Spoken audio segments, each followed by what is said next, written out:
Então a gente encerra o mês de dezembro de 2023, na verdade a gente encerra o ano de 2023, não é mesmo? Vamos conversar um pouquinho sobre as leituras finalizadas, sobre os vídeos que rolaram aqui no canal ao longo do mês. E na sequência a gente conversa um pouquinho também sobre os 2 únicos filmes que eu consegui assistir no mês de dezembro, já que nós não tivemos o nosso tradicional vídeo de quadrinhos e mangás em dezembro. Vamos aproveitar para conversar sobre esses filmes por aqui mesmo, certo? Então vamos lá, como de costume, vamos começar pelo livro do desafio dos 12 livros para 2023, para o mês de dezembro, que foi então A Dama do Cachorrinho e Outros Contos, do Chekhov. O vídeo já está aqui no canal. Aliás, todos os vídeos estão no canal, eu vou deixar todos os links na descrição do vídeo.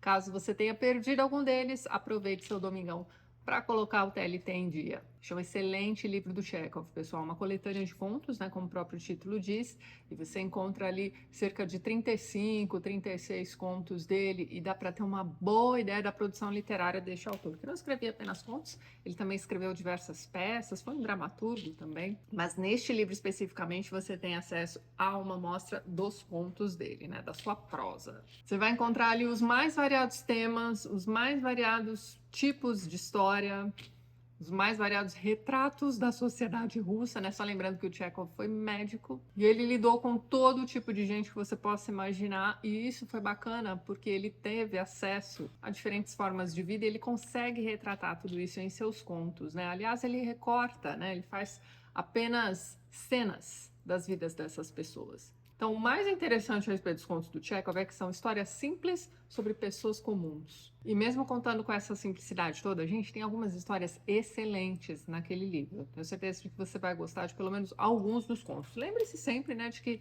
livros de contos, né, coletâneas, são sempre aquela grande loteria, não é mesmo?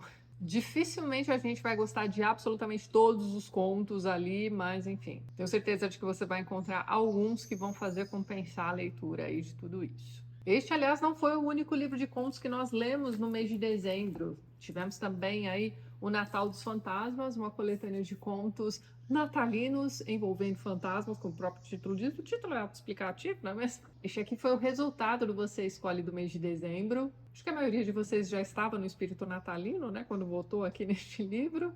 Mas é um livro bem bacaninha, viu, pessoal? Essa é uma coletânea que saía pela editora Wish, não sei como é que está hoje em dia, né? A Wish era uma editora que funcionava por financiamento coletivo, né? Eles sempre abriam campanha no Catarse para publicação de seus livros. E eles foram, né, a editora foi comprada pela Dark Side. Então agora eu não sei como é que esses livros serão relançados, se a Wish continua, né, sendo aí um selo da Dark Side, não sei como é que vai funcionar isso, mas por enquanto pelo menos está bem fácil de encontrar os livros desta editora. Mesmo para quem não apoiou o projeto, né, você tem acesso a estes livros na Amazon, por exemplo. O bacana aqui desta coletânea é que você vai ter uma gama de escritores, né, que escreveram aí seus contos de Natal envolvendo fantasmas e aparições e coisas do tipo. E aqui você tem, na verdade, uma mistura, né, de grandes nomes da literatura e nomes que são bem pouco conhecidos ou nada conhecidos do público brasileiro. Então, só para você ter uma ideia dos conhecidos, você tem aqui um conto do Dickens, que não é o conto de Natal, tá? A história dos Goblins, que na minha opinião é um conto bem parecido, tá? A estrutura dele é bem parecida, me lembra muito o conto de Natal. Você tem também um conto que eu simplesmente detestei, gente, da Elizabeth Gaskell, que é uma autora aí conhecida de quem gosta de literatura vitoriana, principalmente. Tem Robert Louis Stevenson também e tem Algernon Blackwood. No ano passado a gente leu um conto dele chamado Os Salgueiros, que ainda me assombra. Ah, e tem um conto do escritor do Peter Pan também, gente, A Véspera de Natal. Aliás, o Fantasma da Véspera de Natal. Algumas dessas histórias são excelentes, outras são intermináveis, né? Sinto muito, mas é aquilo que eu falei para vocês, né? Nem todos os contos vai agradar a todo mundo, né? Os meus favoritos, por exemplo, aqui deste livro, dificilmente serão os favoritos de vocês também. Dê uma olhadinha lá no vídeo, eu conto as histórias das quais eu mais gostei. E se você também já leu este livro, me conte lá nos comentários também quais foram os seus contos favoritos. Coletâneazinha bem bacana, pessoal. Fica a dicona aqui para vocês também. Este mês eu comecei a minha leitura deste autor aqui, que na verdade é um historiador. A gente tem vários livros dele aqui em casa. Neste aqui é o Anthony Beevor. E eu comecei pelo Stalingrado, o Cerco Fatal. Acabou de sair, né? Finalmente, o Stalingrado do Vassili Grossman. Mas é um livro imenso e eu já tinha este aqui em casa, né? Este aqui é um livro de não ficção, aliás, o do Vassili Grossman, apesar dele ter participado da Batalha de Stalingrado, é um romance histórico, na verdade, né? Cujo Vida e Destino é, na verdade, o segundo volume, né? A gente já conversou bastante sobre isso, mas então, no meu vídeo sobre Vida e Destino, aliás, resolvi começar por Stalingrado e não me arrependo, pessoal. Aliás, foi uma experiência muito interessante. Aqui você tem este historiador coletando, né, documentos da época e depoimentos de sobreviventes também. Este livro é muito interessante, escrito de um jeito muito, como é que vamos dizer, muito acessível, tá? Não é um livro cabeçudo para pessoas da área, não, nada disso. Você pode pegar este livro para ler com tranquilidade.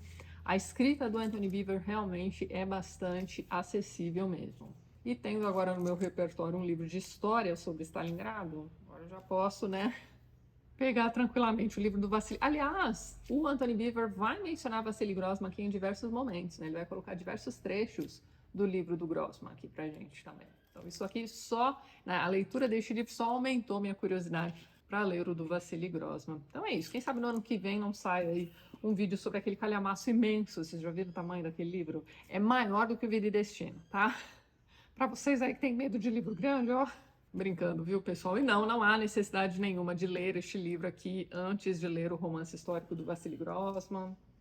Escolhas, gente. A vida é feita de escolhas, tá? Para o nosso projeto de leitura Lendo Shakespeare, este mês nós lemos, então, uma peça bem interessante. Eu estava bastante ansiosa para chegarmos a esta peça, pessoal. Henrique VIII. Eu queria bastante conhecer a visão do Shakespeare para Henrique VIII.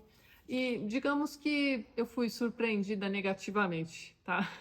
Porque esta não foi uma peça escrita somente pelo Shakespeare, né? Ele, na verdade, foi um tutor. Ele ajudou um outro escritor a escrever esta peça, na verdade, né? Ele já havia se aposentado, entre aspas, ele já havia se despedido dos palcos, né, com A Tempestade, mas ele volta para ajudar o John Fletcher, né? Foi o rapaz que ficou no lugar dele na Companhia de Teatro do Rei, né? E ele volta para ajudá-lo a escrever esta peça aqui e mais uma também que nós ainda vamos ler em janeiro, que é dois parentes nobres, dois primos nobres, algo assim. Bem, em janeiro a gente conversa sobre essa outra peça coescrita por Shakespeare.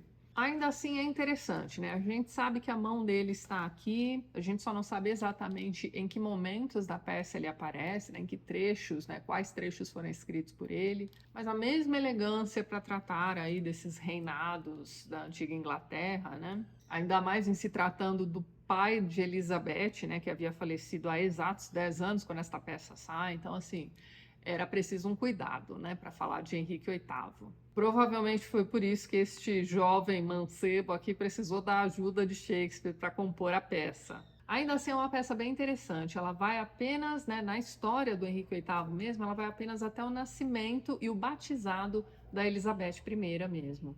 Existe toda uma enaltação da rainha falecida aqui, que me parece, também me soa bastante encomendada. Ou como o próprio Harold Bloom diz, né, pode ter sido um sinal dos tempos mesmo, né? Os jovens ali daquela época de Jaime I realmente ficavam cheios de dedos, tentando muito agradar ao rei, enfim. Vá saber. Mas fato é que existe, sim, muito elogio à rainha aqui no momento de seu batizado. De qualquer forma, fica a dica aqui para vocês também. Deem uma olhadinha lá no vídeo, principalmente para vocês aí que gostam de Tudors, né? Eu adoro, gente, desde aquela série de TV. Os livros da Philippa Gregory também eu adoro, enfim.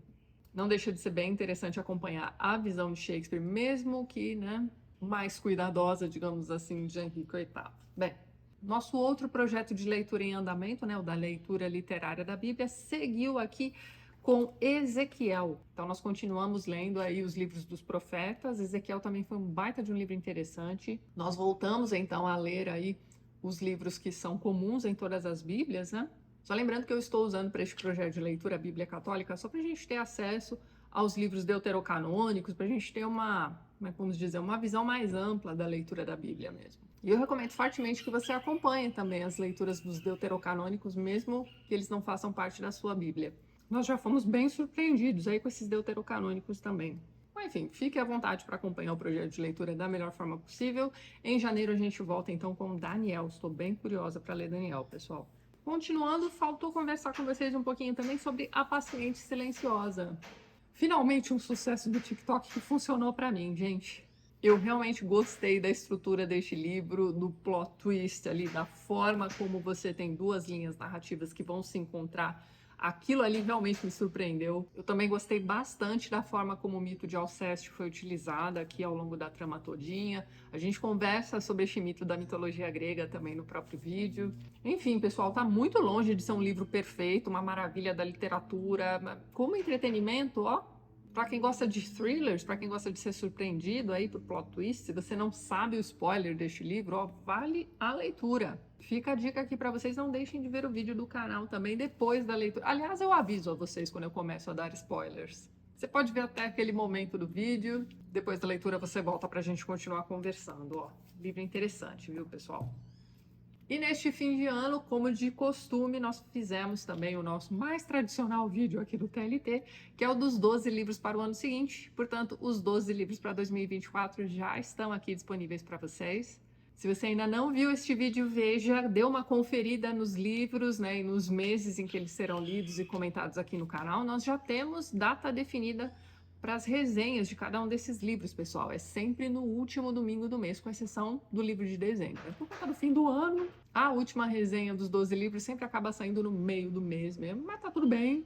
Você pode guardar o vídeo para quando você terminar a leitura do livro, certo? Neste vídeo dos 12 livros para 2024, como de costume, também faço a retrospectiva do projeto do ano anterior. Portanto, eu revejo com vocês todas as leituras de 2023 e faço breves comentários também para refrescar a memória de vocês. Deixo todos os links organizadinhos. E é isso. Deem lá uma boa olhada na lista de 2024, vejam quais são os livros que te interessam e leiam junto com a gente também.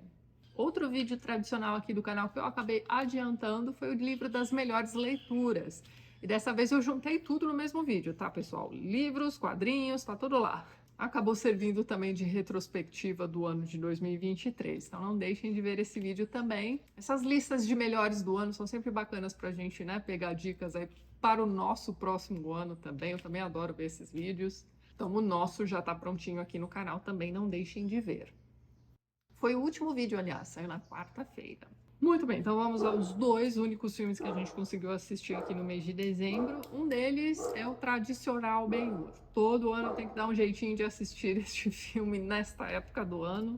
Para quem não conhece, pessoal, este é um classicão do cinema, né? O personagem principal, né, o Ben-Hur mesmo, é vivido pelo Charlton Heston, um dos meus autores favoritos de todos os tempos. Pelo menos 3 dos meus filmes favoritos de todos os tempos trazem o Charlton Heston como personagem principal, aliás, como ator principal, enfim. Para quem não conhece, este é um filme sobre uma traição seguido de vingança. E aqui aquela máxima do Chaves, né? A vingança nunca é plena, mata a alma e envenena, não é válida. Aqui a vingança precisa existir, não tem jeito, né? E essa é uma história que acontece ao redor, né? O período histórico, né? O pano de fundo histórico é a presença de Jesus Cristo na Terra ainda. Então, o Ben-Hur tem a mesma idade de Jesus Cristo.